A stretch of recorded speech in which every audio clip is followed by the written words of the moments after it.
அனைவருக்கும் வணக்கம். மேசராசினியர்களுக்கு உங்களுடைய வாழ்வில் சூறாவளி போல் சிதறிய வாழ்க்கை ராகு கேது பெயர்ச்சியால் போடும் நேரமாக இந்த ராகு கேது பெயர்ச்சி அமைய இருக்குதுங்க. அந்த வகையில மேசராசினியர்களுக்கு குடும்ப சூழ்நிலை ரீதியாகவும் உத்தியோகம், தொழில், வியாபாரம், கலைத்துறை, அரசியல் துறை, மாணவ மாணவிகள், விவசாயத்துறையினர், பெண்மணிகள் என அனைவருக்குமே என்ன மாதிரியான நன்மைகள் எல்லாம் ஏற்பட இருக்கு என்பது குறித்தான முழுமையான பதிவு தான் இந்த வீடியோல நம்ம விரிவா பார்க்க போகிறோம். அதற்கு முன்னாடி ராகு மற்றும் கேதுவை பற்றி சற்று விரிவாக தெரிந்து கொள்வோம். சாயா நிழல் கிரகங்கள் என பண்டைய ஜோதிட நூல்களில் விவரிக்கப்பட்டுள்ள ராகு கேது ஆகிய இரு கிரகங்களுடைய ராசி மாறுதல் மக்களிடையே அதிக ஈடுபாட்டையும் அச்சத்தையும் ஏற்படுத்தி வருவது அனைவரும் அறிந்ததுதான்.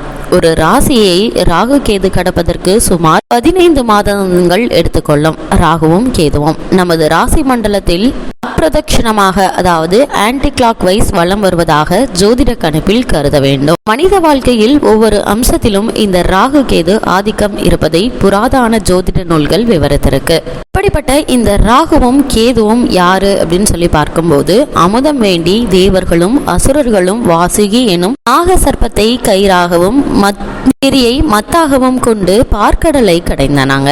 அமுதம் தோன்றியவுடன் தங்களுக்கு மட்டும்தான் அமுதம் கிடைக்க வேண்டும் என்று அசுரர்கள் அமுத குடத்தை எடுத்துக்கொண்டு ஓட முயன்றனர்.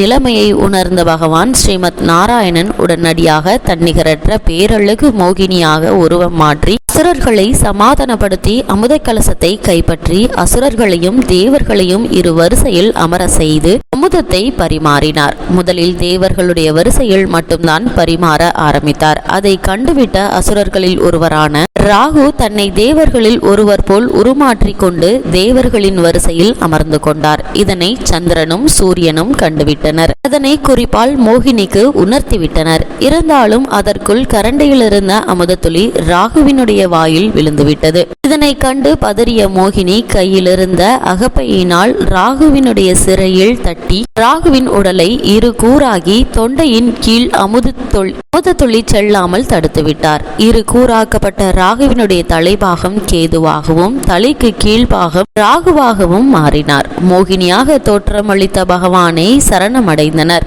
அதனால் மகிழ்ந்த எம்பெருமான் அவர்களுக்கு கிரக அந்தஸ்தை அளித்தார். தங்களை கஞ்சாடை மூலம் மோகினியிடம் காட்டி கொடுத்த சூரியன் மற்றும் சந்திரன் மீது ராகுவிற்கும் கேதுவிற்கும் சீற்றம் தணியவில்லை. ஆதலால் சந்தர்ப்பம் கிடைத்த போதெல்லாம் சூரியன் சந்திரன் வலம் வரும் பாதையில் நின்று தடுக்கலாயினார். அவ்விதம் எப்போதெல்லாம் ராகுவினாலோ அல்லது கேதுவினாலோ சூரிய சந்திரர்கள் பீடிக்கப்படும் காலத்தை தோஷ காலம், கிரகண காலம் என்று நீதி நூல்கள், தர்ம நூல்கள், வானியல் கலை ஆகியவை கூறுகிறது. சூரிய கிரகண காலத்தின் போது கிரகண ஆரம்ப நேரத்திலும் சந்திர கிரகணத்தின் போது கிரகணம் விட ஆரம்பிக்கும் போது மறைந்த நமது முன்னோர்களுக்கு தர்ப்பணம் செய்வது மகத்தான புண்ணியத்தை நமக்கு தரும். நமக்கு மட்டுமில்லாமல் நமது சந்ததியினருக்கும் அளிக்கும். குடும்பத்தினரை அடுத்தி வரும் நோய்கள், மனக்குறைகள், வறுமை போன்ற துன்பங்கள் பித்ருக்களுடைய ஆசிகளினாலும் தீரும். கிரகண காலத்தின் போது ஏழை எளியவருக்கு தானம் செய்வதும், புண்ணிய நதிகளில், கடலிலும், புண்ணிய புஷ்கரணங்களிலும் நீராடுவது மகத்தான புண்ணியத்தை பெற்றுத்தரும். பல தலைமுறைகள் பாவங்கள் தீரும். கிரகண காலத்தின் போது சாப்பிடக்கூடாது, ஏனெனில் நம் உடலில் நரம்பு பகுதியில் பலகீனமாக இருக்கும். இதனை ஆயுர்வேதமும் விளக்கி இருக்குது. இப்படிப்பட்ட ராகு மற்றும் கேதுவை பற்றிய தவறான கருத்து ஒன்று. இந்த இரு நிழல் கிரகங்களும் தாங்க முடியாத துன்பத்தை மட்டுமே செய்வார்கள் என்ற முற்றிலும் தவறான கருத்துக்கள் காலம் காலமாக மக்கள் மனதில் வேரூன்றிவிட்டன. இத்தகைய கருத்து முற்றிலும் தவறானது. இதற்கு எந்தவித ஆதாரமும் கிடையாது. ராகுவை போல் கொடுப்பாரும் இல்லை, ராகுவை போல் கெடுப்பாரும் இல்லை என்ற மூதுரை காலம் காலமாக மக்களிடையே நிலவி வருகிறது. ராகுவினுடைய சக்தியை சரியாக புரிந்து கொள்ளாததே இத்தகைய தவறான கருத்துகளுக்கு காரணமாகும். நன்மையானாலும் தீமையானாலும் ராகு தயாதாட்சணமின்றி கண்டிப்பாக செய்வதால் தான் இத்தகைய கருத்து உருவாகியுள்ளது. ஜாதகத்தில் பூர்வ புண்ணிய ஸ்தானமாகிய 5ஆம் இடத்தில் வாழ்க்கையின் முடிவையும் மறுபிறவியையும் நிர்ணயிக்கும். 12ஆம் இடத்திலும் ராகு அல்லது கேது அமர்ந்திருந்தாலும் வாழ்க்கை முடியும் கடைசி வினாடியில் கங்காஸ்தான பலன் கிடைக்கும் என சூட்சும கிரகந்தங்கள் அறிவுறுத்தி இருக்கிறன. பிறவியில் தர்ம நெறியின்படி நேர்மை, ஒழுக்கம், சத்தியம், தர்மம், வாய்மை ஆகியவற்றின்படி வாழ்ந்தால் ராகுவிற்கும் கேதுவிற்கும் அச்சப்பட வேண்டிய அவசியம் ஏற்படாது. மேலும் சில ஜாதகங்களில் ராகு யோக பலன்களை அளிக்கும் நிலையில் அமைந்திருந்தால் ராஜயோகத்தை தந்திடுவாரு. இருப்பினும் அந்த யோகத்தை தவறான வழியில் தந்திடுவாரு. ஒவ்வொரு ராசியிலும் ராகுவும் கேதுவும் சுமார் 15 மாதங்கள் சஞ்சரிப்பார்கள். வக்ரம், அதிசாரம் ஆகிய கதிமாறுதல்கள் இவ்விரு நிழல் கிரகங்களுக்கும் கிடையாது. இவ்விரு கிரகங்களினால் ஏற்படும் அனைத்து தோஷங்களும் எளிய பரிகாரங்களுக்கு உட்பட்டவையாகவே இருக்கும். ராகு கேது பயிற்சியினுடைய நேரம், தேதி ஆகியவற்றின் வாக்கிய கணித முறைக்கும் திருக்கணித முறைக்கும் வித்தியாசங்கள் உள்ளன.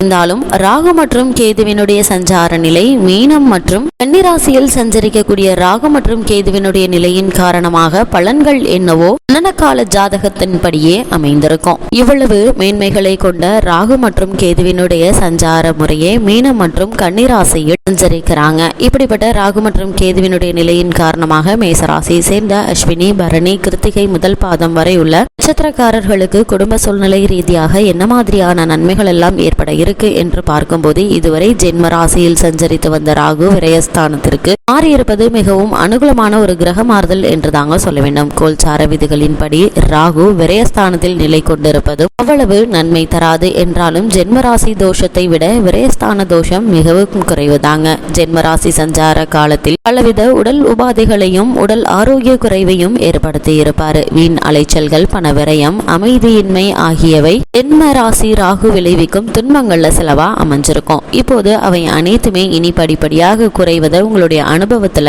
உங்களால காண முடியுங்க. திருமண முயற்சிகள்ல மனக்குழப்பத்தையும் தவறான வரனை நிச்சயித்திடும் வாய்ப்பும் இருக்கு என்பதால திருமணம் சம்பந்தமான முயற்சிகளை மட்டும் யோசித்து நிதானித்து செயல்படுவது மிக மிக நல்லது. கேதுவை பொறுத்த வரைக்கும் கன்னிராசிக்கு மாறுதலும் பல நன்மைகளை உங்களுக்கு வாரி வழங்கக்கூடிய ஒரு கிரக சஞ்சாரம் என்றுதாங்க சொல்ல வேண்டும். பல மாதங்களுக்கு கேதுவினுடைய இந்த கன்னிராசி சஞ்சாரத்தின் காரணமாக எண்ணற்ற நன்மைகள் உங்களுடைய வாழ்வில் ஏற்பட இருக்குதுங்க. அது மட்டும் இல்லாம கேது உங்களுடைய ராசிக்கு ருண ரோக சத்ருஸ்தானத்தில் அமர்ந்திருப்பது விசேஷ நற்பலன்களை வாரி வழங்கக்கூடிய ஒரு கிரக நிலையா அமைஞ்சிருக்குது. இதனால குடும்பத்தில் ஏற்பட்டுள்ள பண கஷ்டம் விலக இருக்குதுங்க. முயற்சிகள் அனைத்துமே பலனளிக்க இருக்கு. உடல் உபாதைகள் நீங்கி நல்ல ஒரு முன்னேற்றம் ஏற்பட இருக்கு. உத்தியோகஸ்தர்கள் பலருக்கு ஊதிய உயர்வு, உத்தியோகத்தில் சலுகைகள் கிடைக்க இருக்குதுங்க. தற்போது நடைபெற்று வரும் தசாபுக்திகள் அனுகூலமாக இருக்கும் பட்சத்துல ஊதிய உயர்வு, உத்தியோக உயர்வு, வெளிநாடுகள் சென்று பணியாற்றும் ஆர்வம் ஆகியவை ஏற்பட இருக்கு என்பதை கிரக நிலைகள் தெளிவுபடுத்துது. மேசராசியை சேர்ந்த தொழில் மற்றும் வியாபாரம் செய்பவர்களுக்கு